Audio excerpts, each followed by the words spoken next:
আজ বানাবো লোটে মাছের কারি। দেখো নুন হলুদ মাখিয়ে রেখে কড়াইতে তেল দিয়ে দিচ্ছি। এবার দেখো একটা প্লেটের মধ্যে একটু ময়দা নিয়ে নেব, কিছুটা নুন দিচ্ছি, একটু হলুদ গুঁড়ো দেব, একটু গোলমরিচ গুঁড়ো, একটু লঙ্কার গুঁড়ো দেব। ভালো করে মিশিয়ে নেব। মাছটা এর মধ্যে কুটিং করে নেব। এক এক করে মাছগুলো ছেড়ে দেব, লাল লাল করে ভাজতে দেবো। মাছ ভাজা হচ্ছে, রসুন আদা কাঁচা লঙ্কা ভালো করে পেস্ট করে নেব। মাছটা উল্টিয়ে নেব। মাছগুলো ভেজে তুলে নেওয়া হয়েছে। কড়াইতে তেল দেবো, আবার গরম হয়ে গেছে। তেজপাতা শুকনো লঙ্কা দেবো, সাদা জিরে ফোড়ন দিচ্ছি। এবার দেবো পেঁয়াজ কুচি।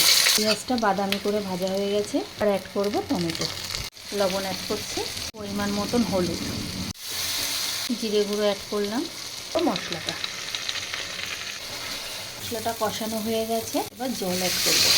জলটা ফুটে উঠেছে, এবার মাছগুলো দিয়ে। লোটে মাছের নিজস্ব একটা স্বাদ আছে, এবার ধনেপাতা দিলে স্বাদটা দ্বিগুণ হয়েছে। রেডি আমার লোটে মাছের কারি। দেখো তো লোটে মাছের কারিটা কেমন হয়েছে।